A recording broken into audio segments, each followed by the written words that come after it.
All right. So quorum requirements for condos, member meetings, it requires a majority of the voting interests. Board meetings are a simple majority.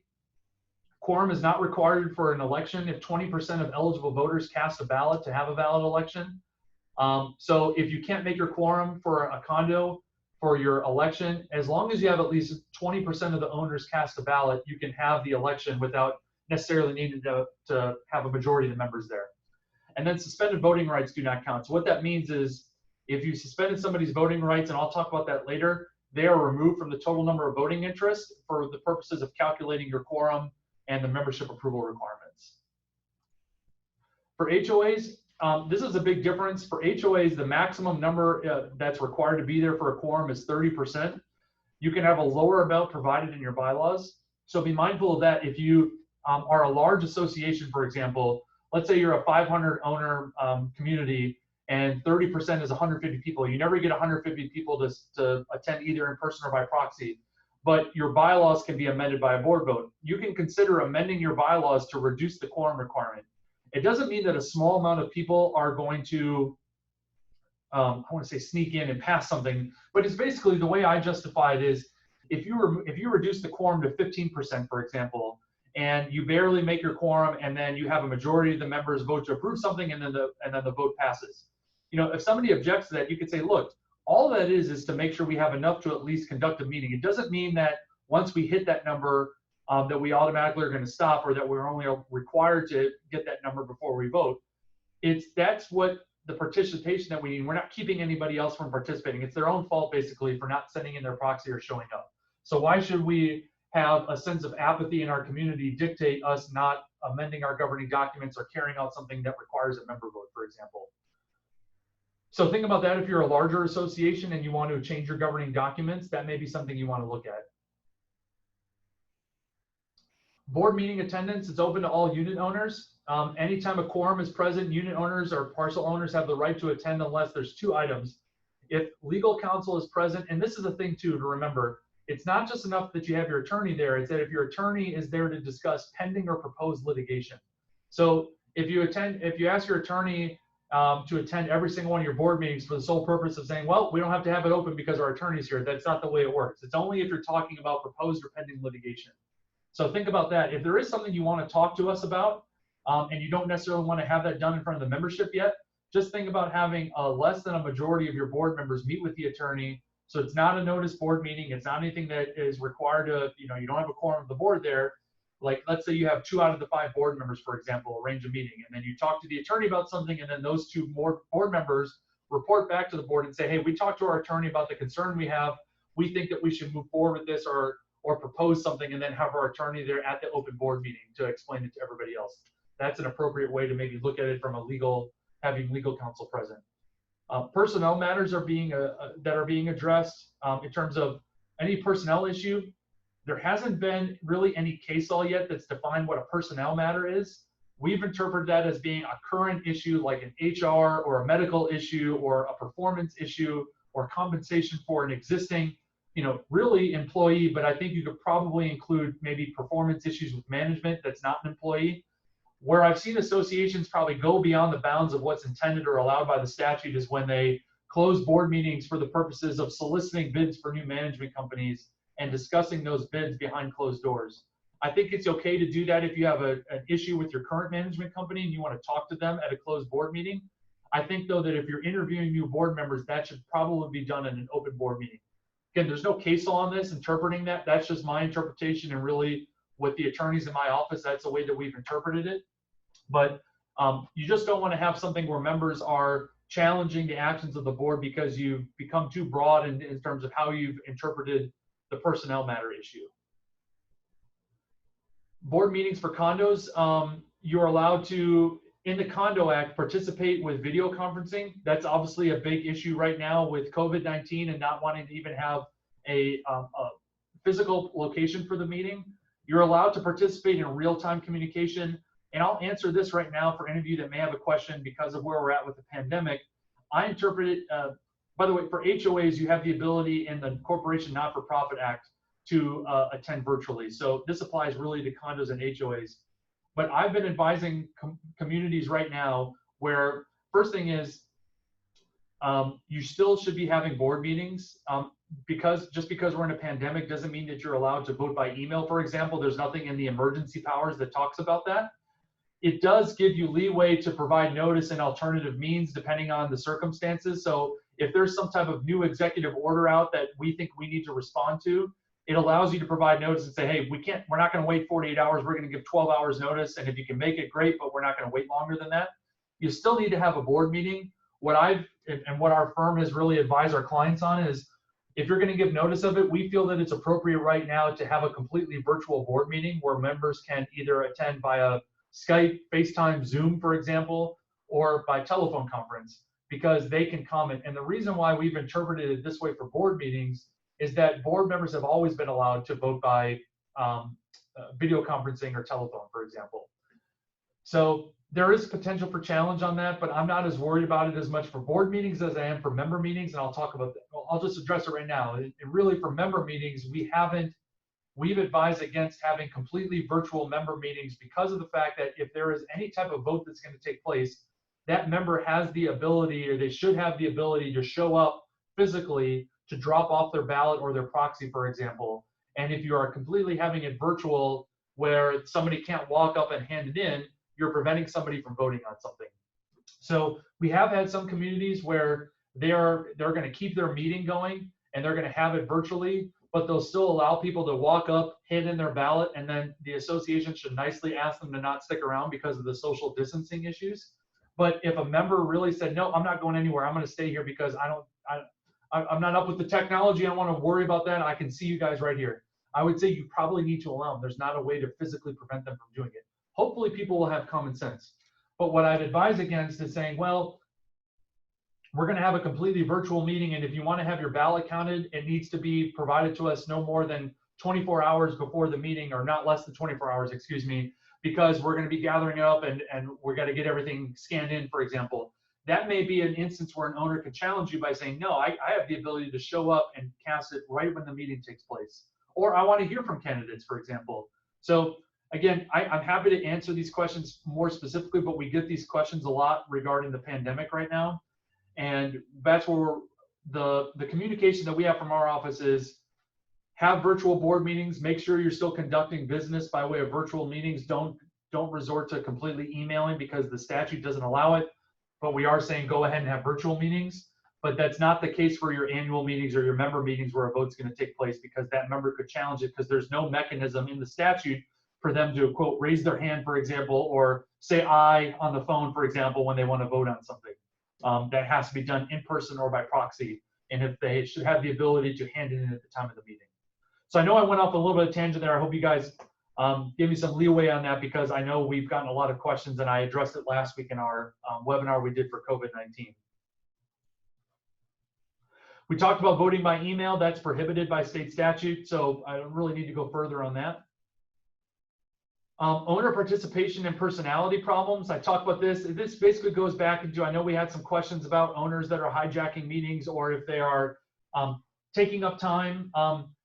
Consider if this has been a problem, you can adopt rules. Our firm can assist with this. We've done this for some communities, or it's basically, even if it's a half page saying, hey, these are our rules. If you want to talk at meetings, here's the first thing. You need to sign in. Then we're going to allow you to comment at the beginning or the end of meeting, or what I would recommend is say we will allow you to comment when an agenda item is announced, but we will take member comments first, because once we close down member comments, it's up to the board to make a motion, have it seconded, and have their debate.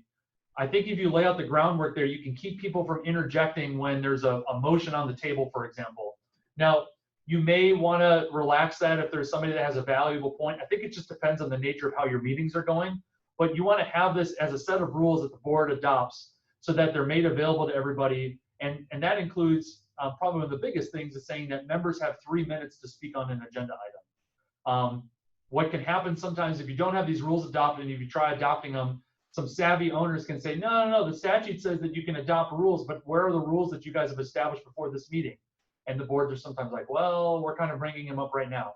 The best thing you can do is be proactive, have these rules adopted, and made available on your website, or you mail out a copy, or even just when owners come to the meetings, for example, so that you're not making them up as you go along when a problem comes up, for example.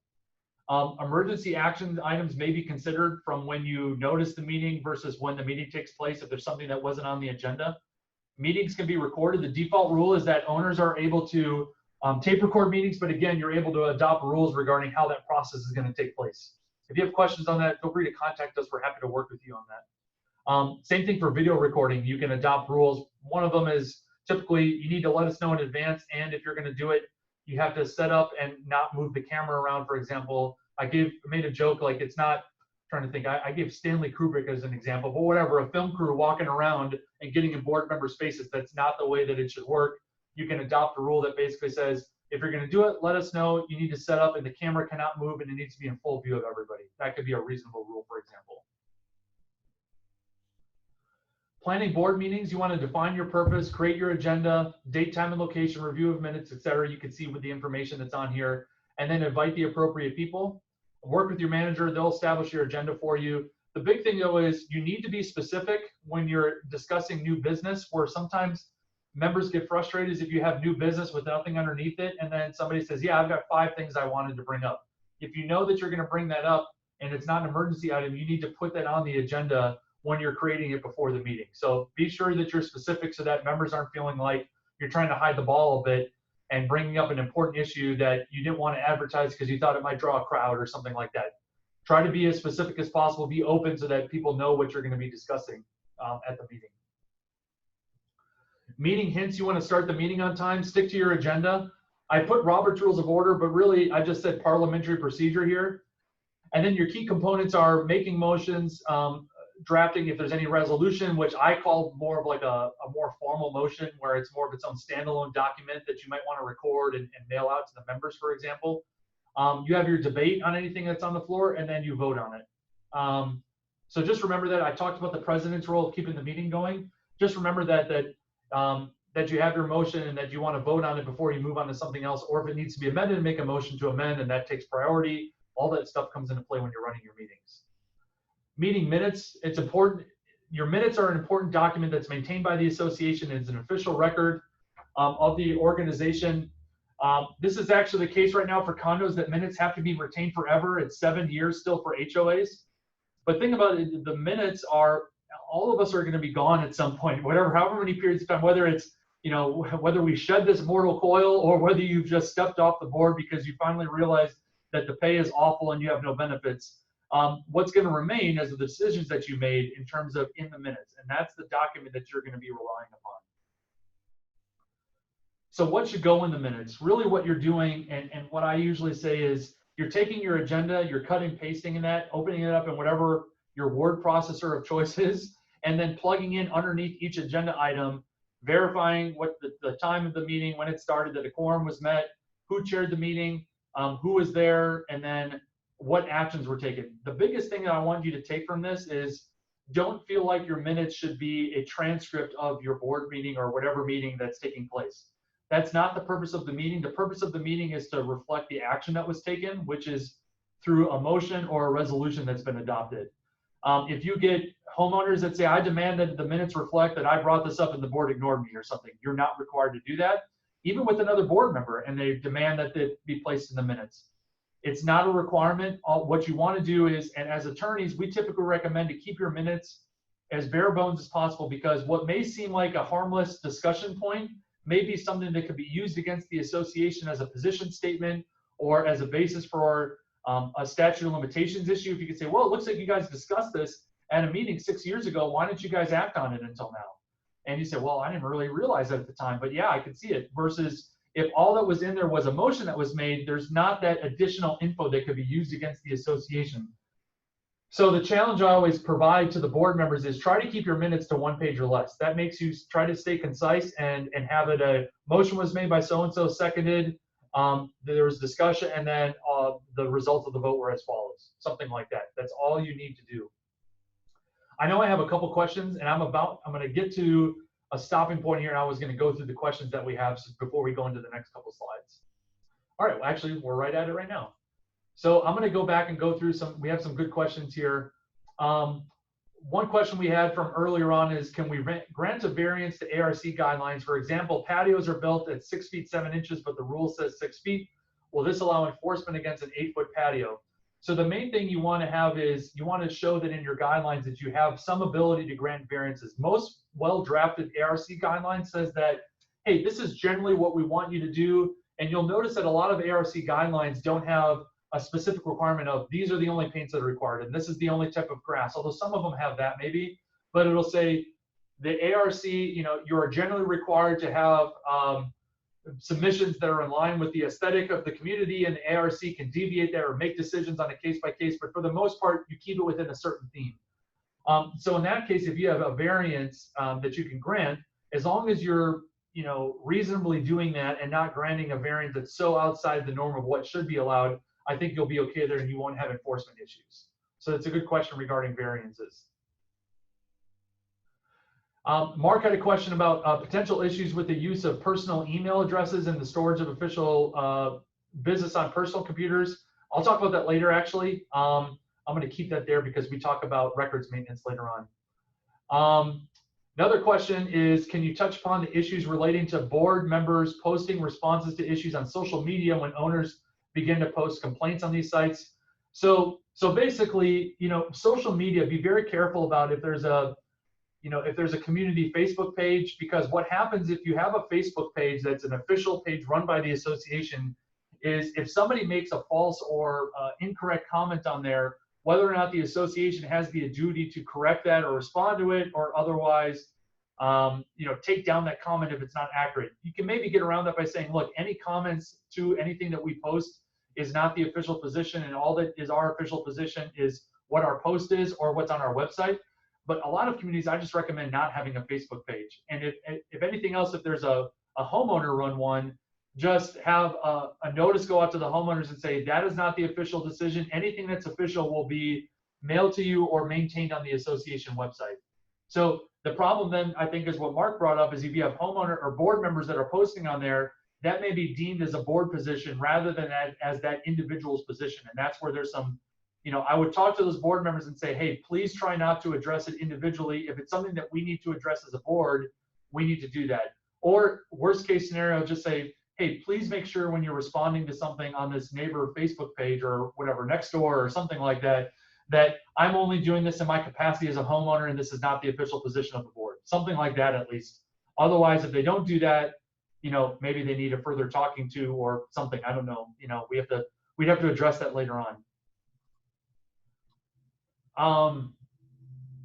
Wayne had asked, do the homeowners have a chance to ask questions and is the board required to announce that? So I think the question is, you know, if you have comments, you can thank them for their comments, but this is an important point. I'm glad you brought it up, which is you're not required to answer every single question that's posed to you as a board member. They may be bringing things up or you may need to look in it further. And what I always say is it's not a Q&A session. This is a time for you to comment on something. If you feel like you've got a quick answer, you're able to do that, but you're able to say, thank you for your comment. We're not going to bring that up at this board meeting. We may decide if you can email our manager any further details on that. We'll be sure to review it. And to the extent that we need to address it at a board meeting, we'll be happy to do so. So think about that from the standpoint of, but don't feel like you're in the Spanish Inquisition where somebody's up there again pointing their finger at you and demanding an answer to something. Especially, you're not required to address anything that's beyond what's on the agenda for your board meeting as well.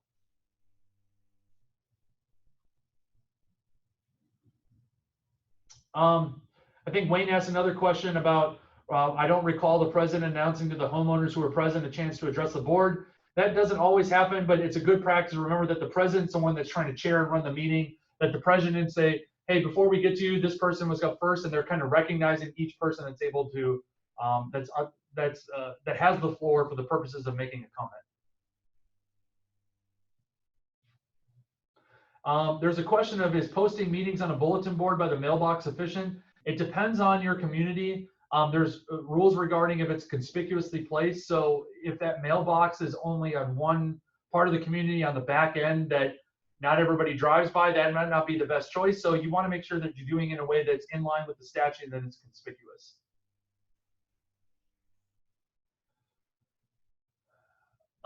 Let's see, if 4 out of 5 ARB members are attending an HOA meeting and discussion of ARB rules begin, could that be considered an ARB meeting? That's a good question from Mark. The answer I would say is it's only if the ARB knows that they're going to be making a final decision on an architectural item. If they just happen to be there, you don't have to notice it as an ARB meeting.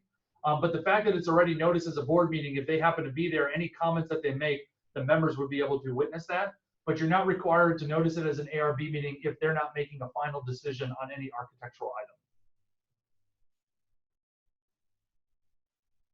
Suzanne commented that I do suggest that we keep to the, we always suggest that we keep to the agenda and save other conversations after. People do tend to just complain about things and we can't do anything about. I'm with you 100% on that. Tony asked, I think I addressed before the difference between a board meeting and a member meeting. Member meetings, again, are anything that the members are specifically required to vote on, which are limited. Pretty much everything else is done at a board meeting. If you have any specific questions for your community, Tony, feel free to reach out to us. We'll be happy to answer that. Could the lack of sunshine adherence for the HOAs conversely subject HOAs and ARBs to increased or more subjective rules for discovery in case of legal action, or would this mean that HOAs and their committees have stronger legal arguments to keep information private? This again goes a little bit more towards record maintenance, but it's a good question. Just know that while you may only be required to provide certain documents, and we'll talk about that in a little bit, under the records request provision of the statutes, if you get into litigation, pretty much most everything is fair game from a discovery standpoint. So be mindful of, even if an email might not have to be provided, if it's between board members, for example, as part of an official records request, if you get into discovery in a lawsuit, those emails are going to be requested by the attorney on the other side, and they're probably going to have to be provided.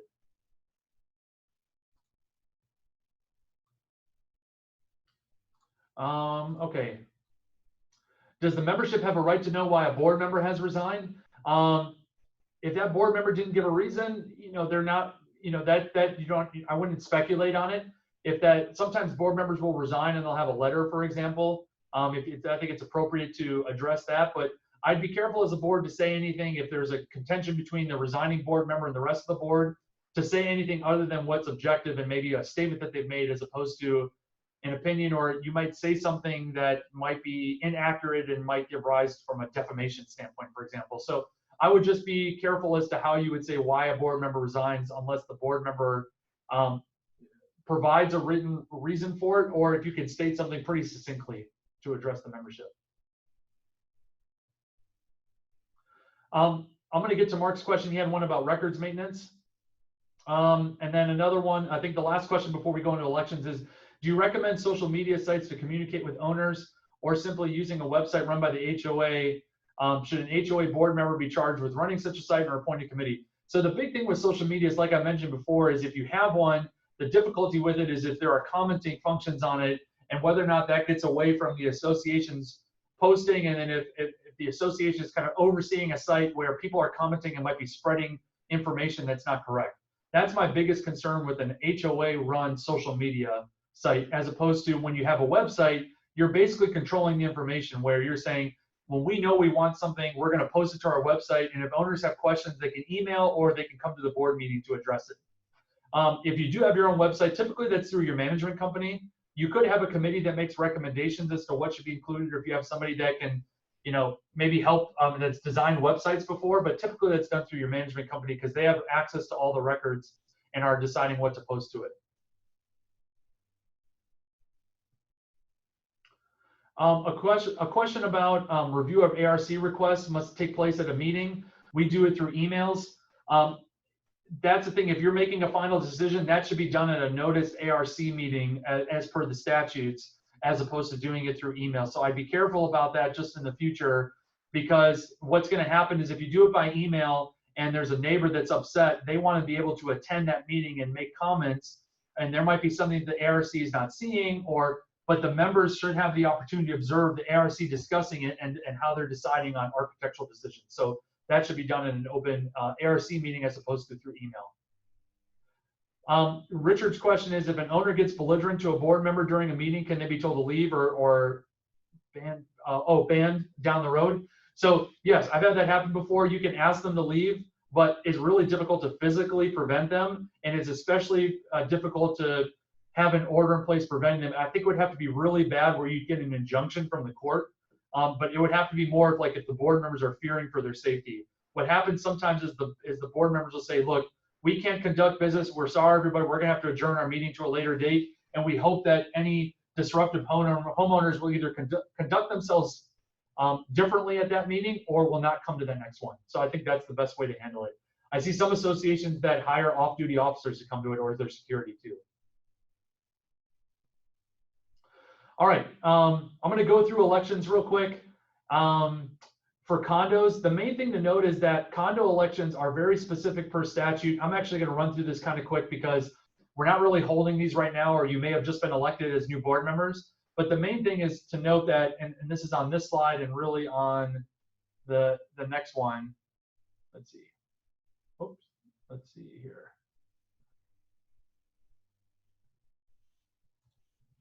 So for condos, you have a 60-day notice for your first notice of the annual meeting where the election is going to take place. That has a call for candidates. The candidates have to get their name, and it's this notice of intent to run within 40 days before the election. And so that has to be provided. The nice thing about that, it's very black and white, and there's no real interpretation for the board or management. From there, you basically have, let's see, you have a 35-day notice requirement. This may have actually been cut off in transition, but you have a 35-day notice for their intent to run as a candidate in terms of their information sheet. And then from there, you have a second notice that goes out that provides at least 14-day notice and no more than 34 days notice of when the meeting is going to take place, who's on the ballot, and then you provide a copy of the proxy there. Term limits for condos, you can have it longer than a 2-year term as long as it's provided in your bylaws. The default is that you have a 1-year term unless your bylaws provide for a 2-year staggered term. So now if you're in a condo, you can actually amend your bylaws to provide for 3-year terms, or 3-year staggered terms is more recommended.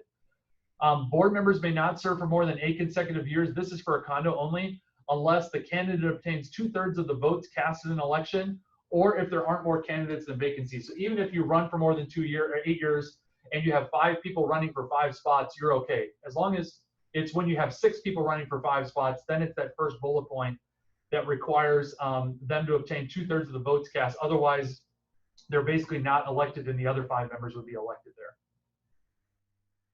So here's the notice on the 60 days prior to the election. The candidate information sheet, what's on that is basically a 1-page document that says, here's why I'm running for the board. You provide that as well as as part of the second notice that goes out along with the ballot and the agenda.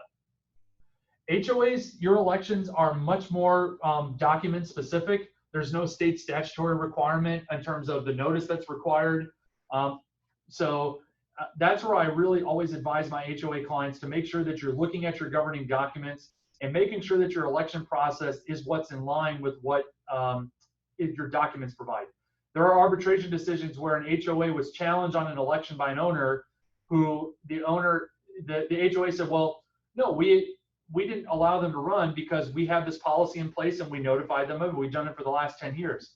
The arbitrator said that doesn't matter. That's out of line with what your documents allow, and what your documents allow would have allowed this owner to submit their name on the date of the meeting, for example. And so the main thing to take away from this is it doesn't matter if you have past practice in terms of how your elections have run. It depends on what's in your governing documents. The default rule still is that you're allowed to nominate yourself from the floor at the annual meeting, unless you have a process for nominating yourself in advance. And that would really be like from the condo form of election, or some type of process where you say, we're going to provide notice, and if you want to run for the board, you need to get your name in by this date. And that's how you prevent nominations from the board. Aside from that, you have to allow it, which makes the annual meetings and the elections really a little bit uncertain because you don't know if somebody's going to nominate themselves on the date of the meeting.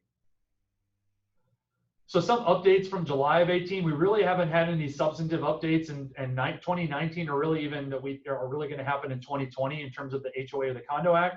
But from an election standpoint, they did further clarify to say that if you have a process for nominating in advance and you don't get more people running for the board than there are vacancies, then you don't have to allow nominations from the floor, and those candidates are commence service regardless of whether or not you obtained a quorum at the meeting. So Alternatively, if you didn't have that process for nominating in advance, if you didn't make quorum, you have what's called holdover directors. That's a whole other discussion, but it basically means that since you couldn't make quorum and you're supposed to have a quorum to have your election and take nominations from the floor, all the previous board members stay on the board regardless of if some of them were falling off or decided not to run again. And it wreaks havoc with your stagger terms if you normally would have a new 2-year term, for example. And I know I've worked with some communities where we've had to address that and amend their bylaws to cover for it. Recalls, the main thing to know about recalls is it's a process for removing directors prior to when their term is up, and it's done by membership vote, whether it's at a called meeting or by way of a petition. There's some changes to the statute that make it harder to deny a recall attempt. Just know that if you're served with one, that you have 5 business days to call a meeting to determine if the recall attempt is valid or not. If you don't do that, then the recall is deemed to be effective automatically, and that director steps down, and then they have to sue to get back on the board, basically. So just know that if you're served with a recall attempt, it's serious. You got to respond pretty quickly to it. And really, you're going to need to get your attorney involved. I've handled a bunch of these before, unfortunately, and they can get expensive. Proxy rules for condos. You pretty much anything that requires a vote for a condo association in terms of for a member has to be done by a limited proxy. A limited proxy, most of you have seen them before, it basically says that I appoint blank, and you can write in somebody, or if it's left blank, it's the president or the secretary is deemed to be the proxy holder, and that they are used for the purposes of a quorum and for anything else that may come up, except as to these issues, I am directing my proxy as follows, and then it requires them to check yes or no on the items that they're voting on. Pretty much anything that requires a vote by the members, like I said, for condos requires a limited proxy. You're not allowed to use proxies for elections unless you have 10 or fewer units and the association's adopted it. So that doesn't really apply for any of the condos on this call or this seminar, I'm sorry. And then proxies are valid for 90 days from the date of the meeting that they were intended. So if you don't make your quorum, or even if you make your quorum potentially, but you want to get additional proxies to get the appropriate number of yes votes for something to carry, you can move to adjourn that meeting to a later date. And as long as it's within 90 days of the original meeting date, you can continue to use those proxies so that you don't have to go out and reissue your proxy. You can just focus on the people that didn't submit anything and kind of narrow down your list if you want to go door to door, for example, to get people to participate. HOAs, similarly, you're not allowed to vote by proxy at board meetings. It's the same rule for condos. Members have the right to vote by proxy. There is no limited proxy requirement in the HOA statute. So I've seen HOAs where they have a general proxy and the homeowner is essentially saying, I'm not going to show up, and whatever is able to be voted on, whether it's an election or a document change, I'm just my proxy is able to vote for me however they see fit. That's allowed under the HOA statute. Now, your documents may not permit it, and you need to look at typically it's in your articles or your bylaws as to what's allowed to be voted on by proxy. You still need to look at your governing documents, but in terms of a statutory standpoint, there isn't as much of a limitation on proxy use as there is for condos. Same thing for 90 days from the date of the meeting for which the proxy was given. That's how long the proxy is valid for. All right, I'm going to answer, I'll do this for each topic. I'll answer a couple of the questions that we have that may have come up. Let me see. Let's see, there's still some questions on minutes. Jeff, I'm gonna take your question at the end about if people aren't complying with the 14-day self-quarantine. I'll wait for the end on that one. All right, so financial issues. Duties and obligations, we're gonna talk about budgets, monitoring your accounting records, establishing assessments, and then financial reporting requirements. So budgets, budget allows the association to prepare for the upcoming year. It's your roadmap to know, hey, we know that we're able to spend this, and this is really what we need to then be budgeting for from a revenue standpoint, where you always start with what are our expenses and what do we think we're gonna have to spend in the year, whether it's for reserves based on a reserve schedule, and then your operating expenses to get you through the year. And then what you're doing is you're determining that total number, and then you're gonna say, all right, how are we gonna pay for it? And that's where your assessments, of course, come in, which is 95% of the time, or I should say 95% of your revenue is going to be from homeowners paying their assessments. You might have some budgeted late fees and interest. I think it's tough to gauge what that's going to be. Or maybe you have, you can pretty much predict, clubhouse rentals and sort of some revenue from that. But for the most part, it's going to be from your assessments that are going to determine Condo owners are entitled to 14 days written notice of the budget meeting and a copy of the budget.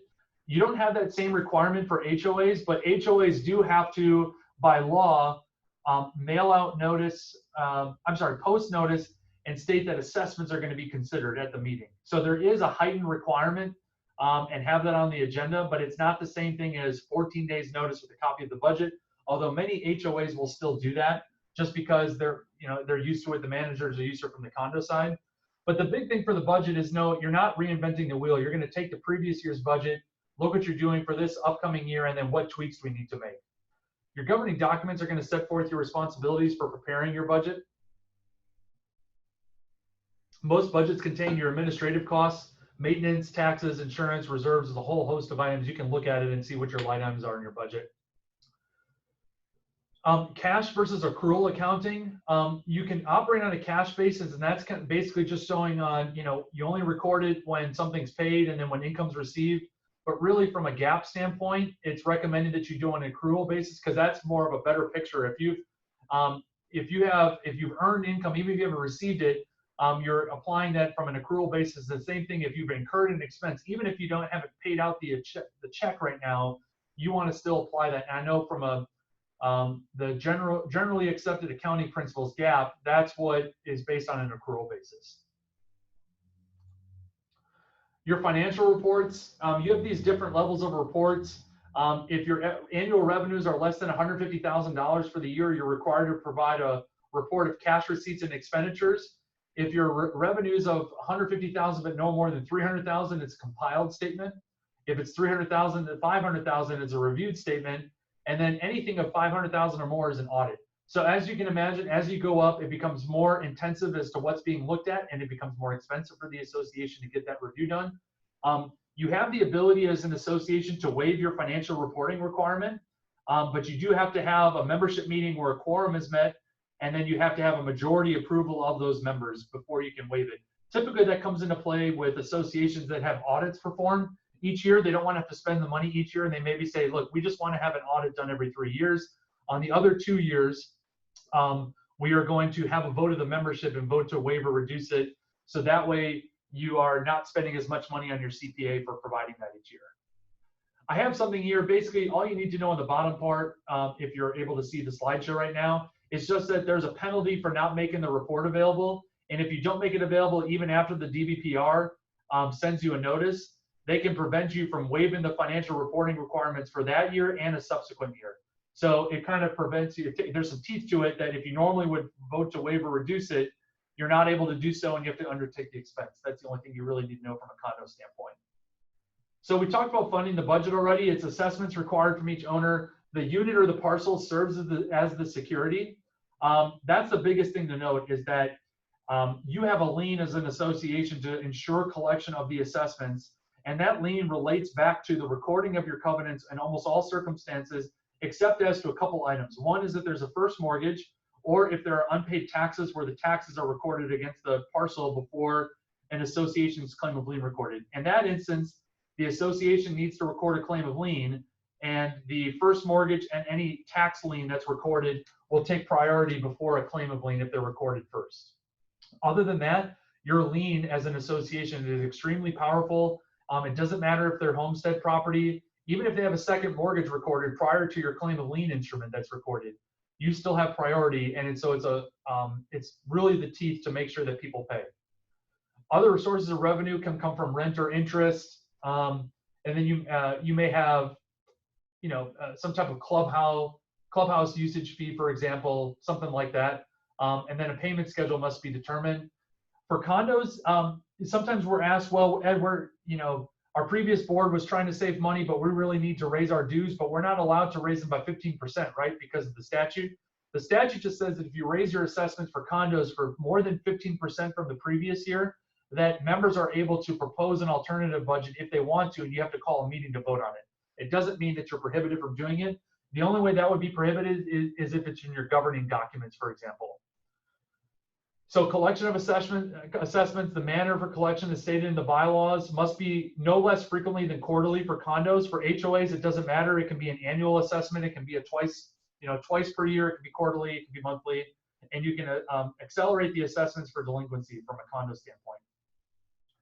So managing delinquencies, I teach an hour class on this. I'm not going to spend an hour, I promise you.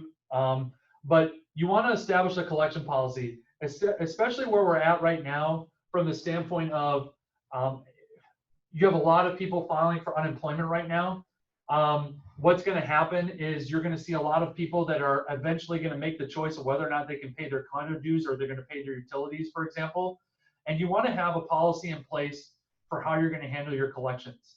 I've worked with a bunch of our clients as to how to do this, and it really assists your management company as well, because you say it helps them know, all right, once an owner gets to this date, I send this letter. Once they get to this date, I send this letter. And then once they're a certain amount behind, we will send out, or maybe send it to the attorney to send out what's called an intention lien letter. And having that policy in place is making sure that you're staying uniform and you're staying on top of it. And it's not subject to you voting on it at a board meeting, or board members may have the tendency sometimes, if they're asked for how they want to handle each owner, they may be more likely to treat their neighbor differently, better rather than somebody that doesn't live by them. This way, it's a more uniform policy. I'd recommend doing that, and even providing it to the owners if you can, to let them know this is how we're going to handle it. It's going to be uniform. Here's how late fees are charged. Here's how interest is charged. That kind of thing. The other thing is use your statutory remedies. You have amenity restrictions. You can suspend, if they're 90 days delinquent, you can suspend owners' use of the common areas or the common elements. You can suspend their voting rights, and you can apply rent if an owner is delinquent and they have a renter. The other thing, though, going back to it, is we're going to get it again. We're going to get into this phase, and we want to be empathetic to your owners, but at the same time, you have to take certain collection activities to protect the rest of the owners that are able to pay. And so even if that means, look, we understand that you're in a difficult situation right now, but we do need to record a claim of lien. We do have to wait a certain amount of time before we can file a lawsuit, and we will look at that, and then let's see how you're doing, but do understand that we need to take action to protect the rest of the members. I think that that's the best way to communicate with owners. And there may be, unfortunately, as bad as this may sound, there may be a race with the association to the bank as to who can file the lawsuit first, because it provides us with a better financial position. If we're able to foreclose sooner, that keeps the assessment and the judgment amount lower, makes it more likely that the owner can catch up at some point, makes it more likely that a third party may be willing to pay it off, for example, rather than the association sitting on it. So really take a look at your collection policy and what you have right now. If you haven't looked at it and you're handling collections, and if we're your attorney, we'd love to help you with that. We've done it for a bunch of our other clients that we work with, and you should really have something like that in place, because I think we're going to be going into maybe not the same thing as 2008 through 2012. We were in the housing crisis with a bunch of owners not paying, because that was more of a bubble, a housing burst where you had a bunch of investors that walked away rather than keep paying their mortgages. In this case, it might be more homeowner driven, that they're losing their jobs and they're just not able to do it. And we may have to adjust a little bit from that, but I think we're going to go back into that, where you're going to see collections go up and you want to have your policy in place. So we talked about renters. Just the main thing you need to know is you have a statutory right to require the renter to pay rent directly to the association, and we can apply that towards the delinquency, and we tell the renter to keep doing that until we tell them otherwise. We do provide in the notice that if a renter pays rent to us, that they are shielded from liability from the landlord if the landlord otherwise tries to say, hey, I'm going to evict you because you paid your rent to the HOA. Because it's a statutory obligation to pay, and the statute specifically says that a renter is immune from any claim by the landlord related to the rent timely paid to us. So I let the renters know that. I want them to feel comfortable paying us to make sure that I can send money back over to the association. And if renters don't like it, I tell them, call your landlord. We try not to involve you, but this is a statutory right that we have to demand this. So repair and rental of abandoned units. You have the ability as a condo association to enter an abandoned unit and inspect it to make necessary repairs, turn on utilities, and otherwise preserve and protect the unit and the adjoining common elements, and you can charge that as an expense. The question is, what's abandoned? If it's in foreclosure and there's nobody there for 4 weeks, that's deemed to be abandoned. Or if it's not in foreclosure and you don't have a reason to believe that anybody's been there for 2 months, then it's deemed to be abandoned as well. So you have these statutory rights, and in addition to that, you have the ability to go in and apply for a receiver to be appointed and to rent it out, even without having to foreclose on it and take title. It can be a quicker way. The other thing is you have to pay the receiver, but it is a quicker way to get money. If it's able to be rented fairly quickly, you can get something filed real quick, get a quick motion in front of a judge, and you might be able to start renting it out rather than waiting for it to go through sale and see if there's going to be a bidder and all that kind of stuff. So what happens with surplus funds? Surplus funds includes all excess monies retained by the association after deducting expenses. If a not-for-profit corporation, which most all of you are, and there's a surplus is not from a special assessment, funds cannot be returned to owners. Excess funds can be credited towards next year's budget or allocated for to the reserve account. And then if there's a special assessment that's been passed, if it's passed for a specific purpose, you are able to refund the monies back to the owners. But what most associations do is they find a way to credit it towards future assessments, and that may be in the way of additional special assessment revenue on your income line item on your budget, and then you may have increased your reserve funding, so they kind of offset each other. But that's a way to not have to figure out, well, who I send the check to? Is it to the current owner? Is it to the previous owner that paid us? You know, if there's a transition in the ownership of the unit, for example, or the property. So that's the best way to handle surplus proceeds. Overview of reserves. It says condo here, but that's because there's a statutory requirement for certain reserves. It also applies for HOAs. The purpose is for major repairs or replacement. There may be other purposes if you have it in your documents. Funds must be separate from other operating funds. This is a big one, and something that the association can be investigated by the DBPR if it doesn't do it properly. Required reserves include roof, pavement, painting, and any other item for which the deferred maintenance or expense exceeds $10,000. So think about it, deferred maintenance or a replacement cost exceeding $10,000, you need to reserve for that. The budget has to have fully funded reserve schedule. That means that and I'll talk about how you fund that. It has to be fully funded, and then you can have the pooling method versus the straight line method. I'll talk about that in a little bit here too. HOAs, the budget can include reserve accounts. If the reserve accounts are established, it has to be determined by formula, maintained and funded, and then it can be waived upon majority vote. If the reserve accounts are not established, there's a disclosure requirement, and if funding is limited to increases per the governing documents. But for the most part, you have three ways to have reserves. Whether if the developer started funding reserves, if the board has established reserves per the governing documents allowing them to do that, or if the members have voted to establish them. It's really rare that the members would vote to establish one that the board didn't already do. But once you have them, you have to fund them by way of a certain formula in the statute. The funding methods, you can have the straight line method, where each component is individually reserved for and it can only be used for that purpose. Or a pooling method where the components are treated as a group so that basically you never want to have the fund amount, the balance drop to zero. And basically what that means is you're going to have each of the reserve items in a pooled account and you're going to fund those, but you have the flexibility to pull from that pooled account even if you had more than what you thought you would need for that reserve item for the year. So if you need to do something if your painting project's going to cost, let's say $500,000, but up to that point you've only reserved $400,000. Now there's a $100,000 difference. If you had a straight line method, that $100,000 would have to come out either from a special assessment or you'd have to vote to use reserves from other items for their intended purpose. For a pooled reserve account, as long as you've got enough money in your pooled account, let's say you've got $1 million in reserves, that $100,000 difference doesn't matter as much because you already have it, it's already provided for in the pooled account. You probably just have to increase your funding for the other reserve items as you go forward to kind of make up when you didn't expect to spend that much in that year, I guess is the best way to put it. So Florida law provides that reserve funding should be included at the fully funded level. How do you determine the fully funded level? Well, you get a reserve study done and they'll look at what's the useful life, what's the remaining useful life, how much will it cost to bring it back up, and how many years are left essentially. And so that's the funding that's determined to figure out, okay, we need to save up X amount so that on this year we know that we're going to have to replace this, and this is how we figure that is going to cost. So you have to have those fully funded amounts.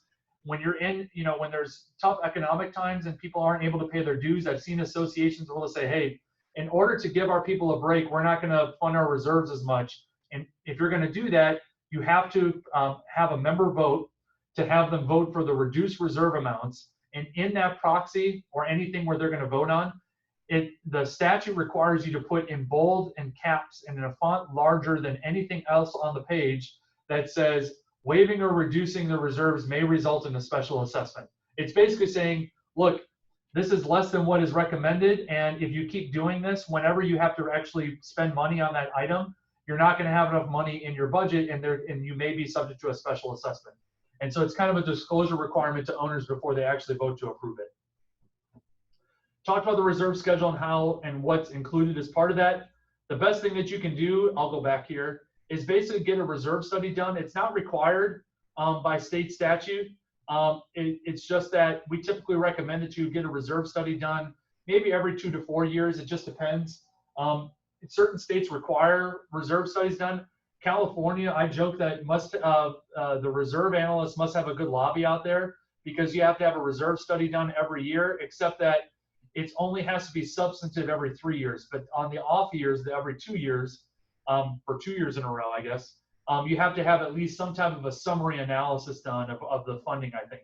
So Florida doesn't have that requirement, but associations always ask me, well, how do we know if we're fully funding? The best thing you can do is get a reserve study done, ask them to give you the fully funded reserves, and then if you're going by that, then you've done your job as a board member. All right, I'm going to go back and see if we had any questions from a financial standpoint before we go further.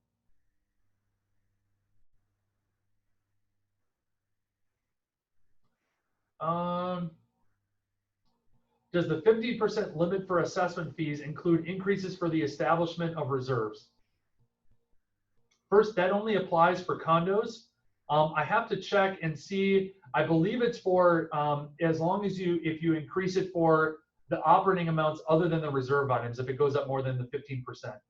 If you don't factor in the reserve amounts, because sometimes you might see that the reserves are underfunded and you might have to increase your assessments, and that might be necessary, but you wouldn't have that 15% trigger. And the thing too is that only means that members can propose an alternative budget. It doesn't mean that you have to go out and get an owner vote before you do that either. So it's a good question. Okay, the rest of the questions that we have are really regarding COVID-19 or regarding records. So I'm just going to go into this right now. Records maintenance. The official records of the association are open for inspection during reasonable times. You have to make the records available within 10 working days of receiving a written request. That's by the board or a designee. So, if I receive one as the attorney and it's regarding a dispute, it's probably valid if I get it and the clock starts running there. One thing to note is that the board is not responsible for the use or misuse of the information provided. So what I mean by that is you'll have you guys are going to see some type of a problem owner that that they're digging and you don't trust the way that they're going to use that information, and they'll say, Ed, we think they're going to do this. Can we prevent them from getting it? And I'll say, no, unfortunately, you have to make that available. And if you're worried about liability of another owner, for example, the statute says that the association is not responsible for the use or misuse of it. And so you can't prevent an owner from getting something they're entitled to, but you are at least protected from liability. It's not like that other owner that the records are being weaponized against can come after and say, why did you give them a copy of my financial statement, for example, which you may have to. You actually do. It's an accounting record. That's a response to it. So for condos, you have to permanently maintain these items for HOAs at 7 years. A copy of the plans, warranties, and other items provided by the developer. Copy of the recorded declaration, your bylaws, articles, rules, and amendments. Copy of the minute book, and then the accounting records. Other records that have to be maintained are the current roster and the mailing address, the voting certificates, the current insurance policies, current copy of the management agreement. And I think there was a question here, so I think I can mark that as being answered. I think Danny had a question, what should be done in regards to sharing contract agreements with owners? Any contracts that you have are open for inspection by the owners. Can you elaborate on the state and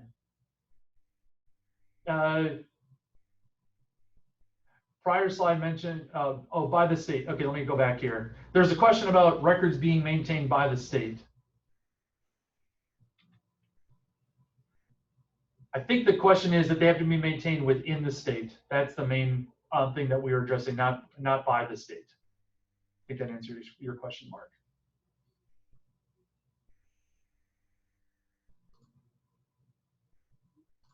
All right, so Sorry, I'm just making sure I answer these questions here.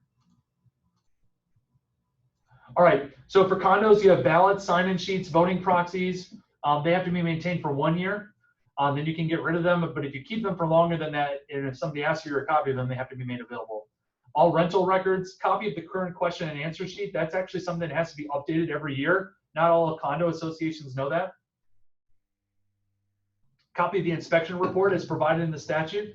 And then as of July of 18, you also have to keep electronic records related to voting. This is a lot of information on this slide. It's condominium website and posting requirements. I'll use this too. If you guys, I know some of you saw the hand raise feature. If you can raise your hand virtually, I guess, if you're an association, a condo association of 150 units or more, you have a website requirement, and that's as of January 1st of 2019. All right, thank you guys for raising your hand. We had 4 people raise their hand. Thank you guys. So basically, this is all the information that has to be on your website. I'm not going to go through each thing, but basically take a look at that and make sure that you have it. What I think is going to happen is you're going to see this continue to go forward with either they may lower it from 150 units to 100 units, or they may require HOAs to have it. So be mindful of this and make sure that your website has it. The other thing that we found, and there was a wave of, a money-making scheme is the best way that I can put it, on associations that were receiving demand letters saying that their website was not FHA or ADA compliant. I'm not going to go into that really here. I'm happy to answer it for your community. But the main thing is, have your website, have it as be a landing page where it essentially is very limited information, and then require a login, and then have the login where you have all these records that are required to be available. That way, if there is anybody that could challenge you on whether or not your website is ADA or FHA compliant, that it's only homeowners and not somebody that's a quote tester that may have standing otherwise to bring a complaint if it's a public website.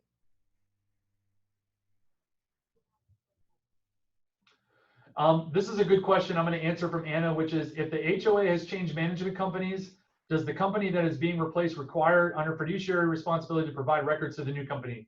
Yes, I mean, that's typically, when I review management contracts, I will require, if there's not language, to include something like that about the transfer of information. But they do have an obligation to transfer those documents because they're maintaining those documents. Those are not the official property of the management company. They are maintaining them on behalf of the board, which means that the board can demand that they be transferred to the new company. Now, if there are some costs associated with that, depending on transferring electronically, there may be some issues there, but by the data itself and the information is the association's. You may get into some sticky issues as the method of how that's being provided, but it is a requirement to transfer that to the new management company.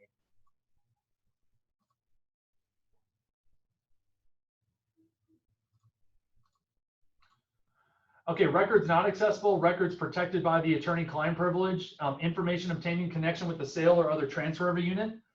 So if you have like some type of background check or something like that, if you have to have that done within your community, that would be something that wouldn't be made available to other owners.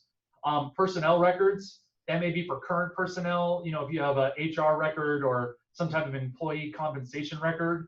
Medical records, that comes up if you have some type of a health issue comes up, or especially I've seen for anything where there's a service animal request, you may get medical records from an owner.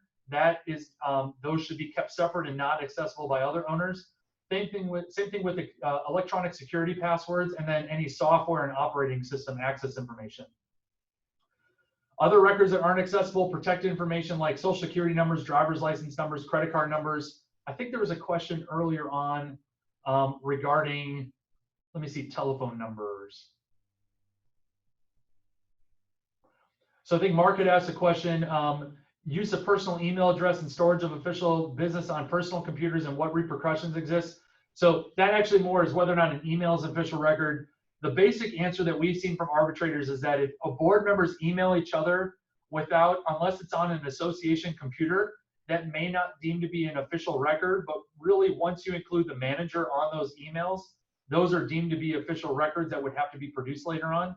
There's some gray area because that was before the statute was amended to say that an official record is any other written record of the association, which is really a catch-all. So there is a little bit of debate.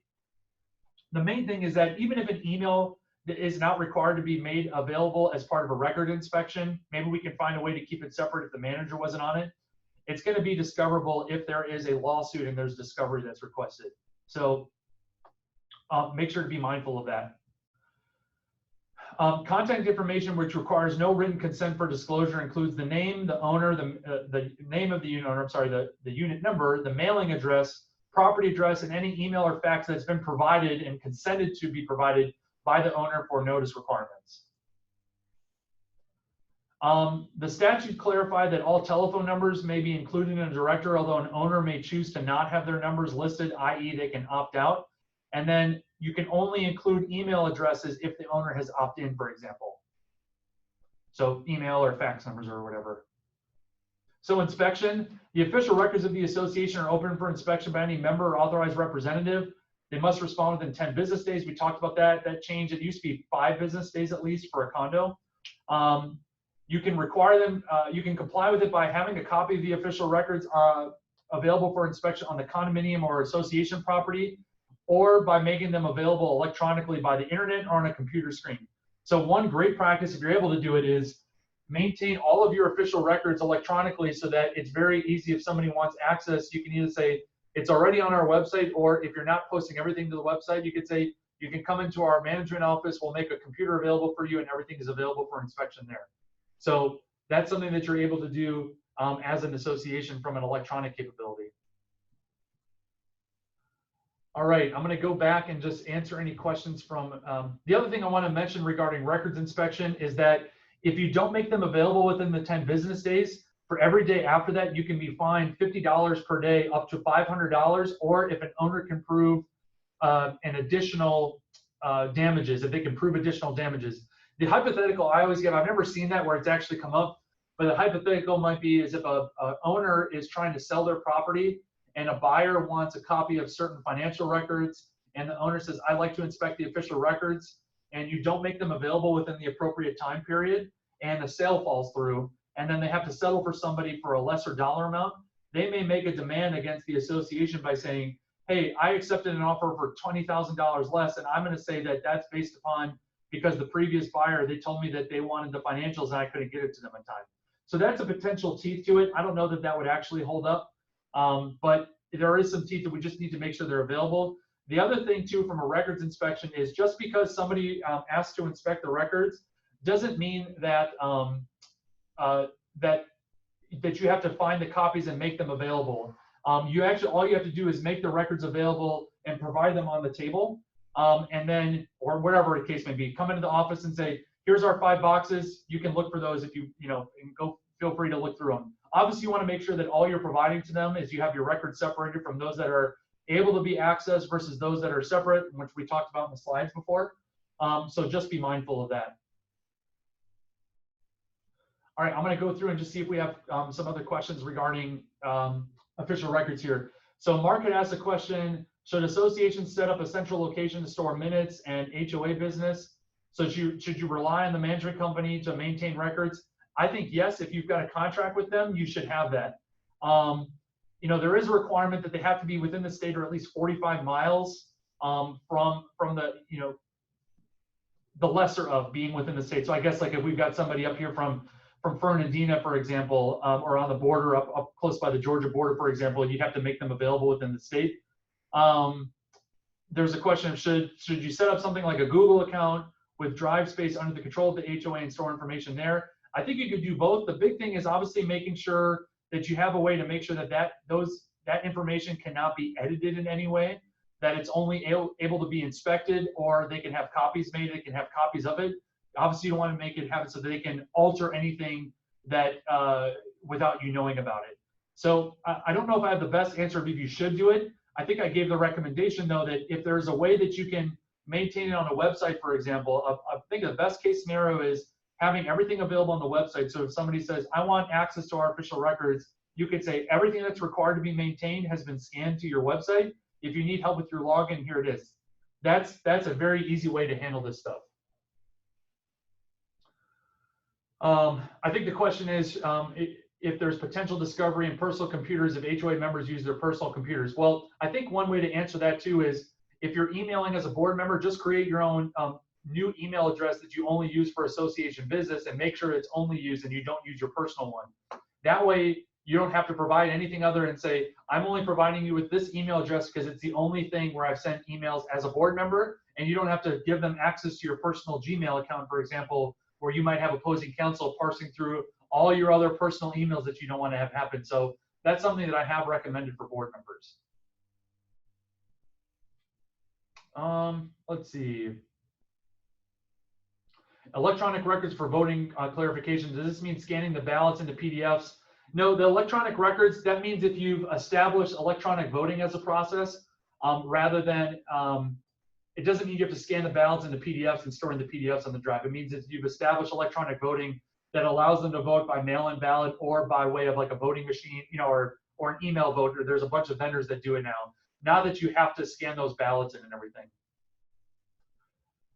So I think I've answered the question of if you should rely on your management company 100%. I think that goes to a fundamental question of typically they will be doing that for you, and you should be able to rely upon them for that.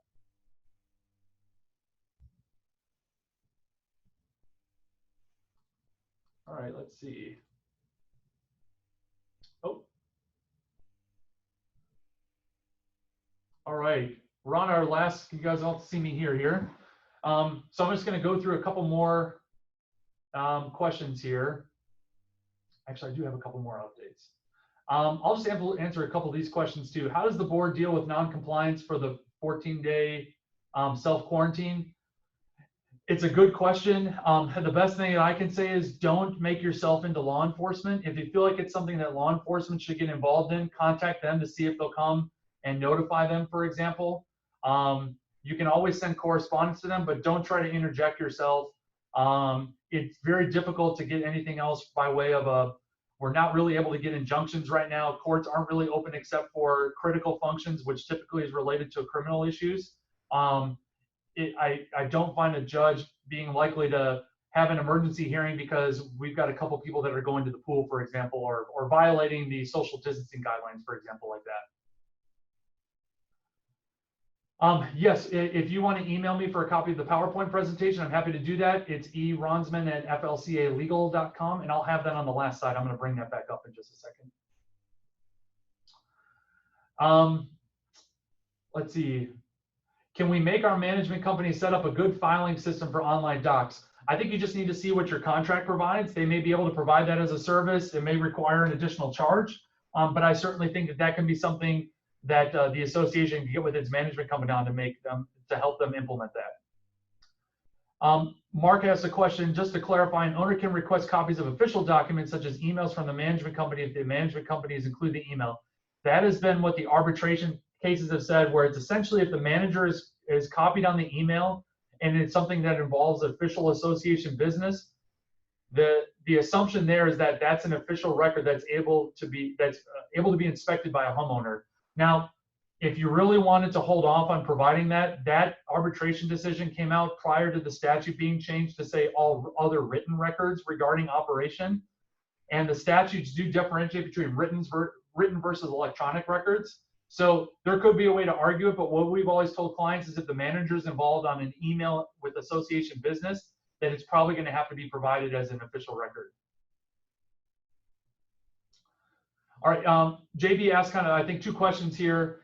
If we stop the use of amenities on the neighborhood, is there a problem?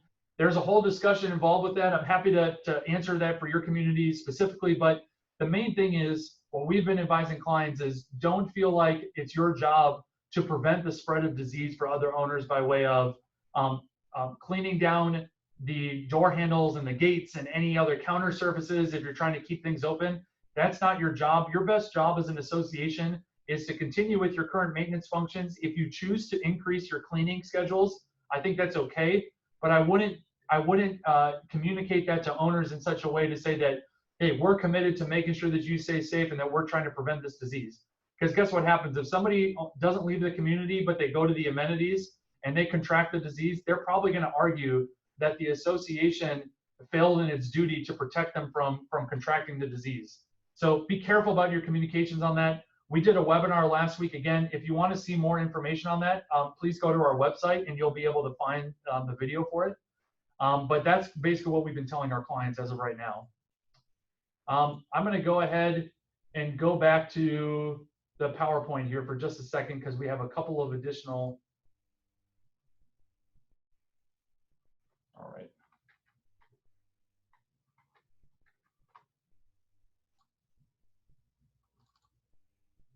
Oh, and we're going to go all the way to the end here.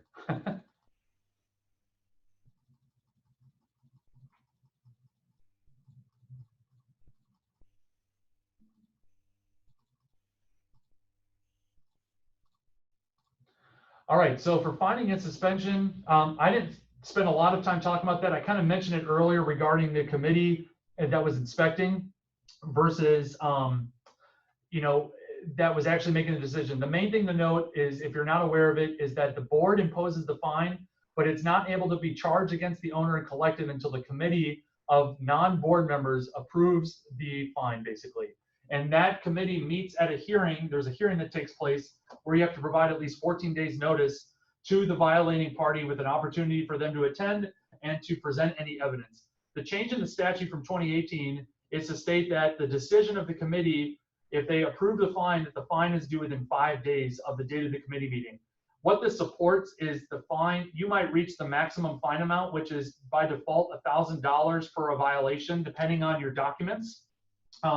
You can fine up to $100 per day per violation, up to $1,000 in the aggregate per violation, but your documents may allow more or less. You can only go more if you're an HOA, for example. But the main thing to note is that that fine amount, the board may impose it, and it might reach that maximum amount before that hearing even takes place. I think that this change in the statute supports the idea that the fine runs not from the date that the committee says yes, but before that, where the board imposes it and the committee is saying, hey, this fine has reached $1,000 amount, we think you should have to pay it, and then it's due within 5 days. If it was otherwise, and they said that, you know, otherwise you can interpret to say that the fine runs from every day after the committee says yes. That's the most conservative approach, and I think that with the statutory change, it really goes to the more, I guess, aggressive from the standpoint of you might reach that maximum amount before the committee meets, and then they're saying, yes, you have to pay this full amount or not. Other updates, alterations of condo property. There's a material alteration provision. There's a lot of discussion we could have on that, but that basically means that you may require a member vote. The statute was clarified to say that that vote has to take place prior to the work beginning and not after the fact. The other thing is that if you're a community, a condo where you're thinking about putting in electric vehicle charging stations, or if the owner wants to put one in for a personal space, there's a way for them to do that now without having to have a member vote, but there's a lot of hoops for them to jump through and costs for them to undertake. And you just need to be aware of that as an association. So I have this on here for condos if you'd like to take a look at that. For HOAs, the amendments to the documents must contain the full text of the provision to be amended, the new language underlined. So basically, strike through what's going out, underline what's going in. We've already done that because it's already been required for condos. And it's really just the best way to amend documents so that you can see what's new and what was taken out. The big change, though, is in the second bullet point, which really is that under 72306, that's regarding any type of a membership meeting. Any notice that's required has to be delivered to the owner's mailing address or to, on the property appraiser's website. It basically creates an obligation for the association, and really you have to talk with your management company to verify the address that you have on file is, if it's the same as the property appraiser, and if the property appraiser has a different one, you have to send it to that address as well. So it creates a duty on the association to find and double check the property appraiser. I think the intent, I guess, is to make sure that owners are receiving notifications, even if they didn't do a good job of updating their mailing address along with what they have on the property appraiser's website. The other thing is assessment payments.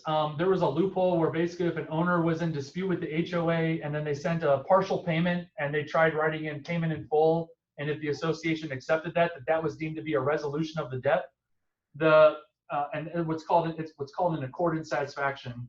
The legislature amended the statute to say that regardless of what they put on there, it's deemed to be a partial payment, which means you apply it, and if it's less than the payment amount that's due, then you apply it per statute, which is to late fees, interest, and attorney's fees first, and then to the assessment. So it's a protection for the association that you're not having to worry as much about looking at every single endorsement, or I'm sorry, any notation on the check, and then whether or not you should accept that or not, or if you have to reject it. So that's good news for the associations. And then really the last thing is for the Marketable Record Title Act under MARTA. This applies if you're in a community that's going on 30 years, your covenants are deemed to expire. The general rule is to look at 30 years from the date of the recording of the documents, but there's a more nuanced discussion there that it really runs 30 years from when the covenants became applicable to the initial lots as they came on. So even if your covenants were recorded 30 years ago, but the final build out wasn't until 5 years later, it actually is a 30-year time period from each lot. We just use the recording date because that's the most conservative approach to know that you're going to preserve it within the time period. The change to the Marketable Record Title Act basically makes it easier to go through that summary notice procedure. It simplifies it, and then it also includes a non-residential property owners association as being able to preserve their documents per MARTA. I don't know if we have anybody in here that's observing right now that fits within that. It's typically like a commercial property owners association, or if you're a manager that works with some. I know I know our firm represents some in Palm Coast that have that. Now you have that for the Marketable Record Title Act. So in summary, the board members have the fiduciary obligation to set aside your personal agenda and put the association first. You want to stay focused on the job at hand, be familiar with the governing documents, know your duties and perform them competently, set your goals and establish values. And then I always put this, obtain the necessary education, which you've attended this class. You've heard me talk for, it's been, gosh, I tried to get it under 2 hours, guys, and I'm sorry.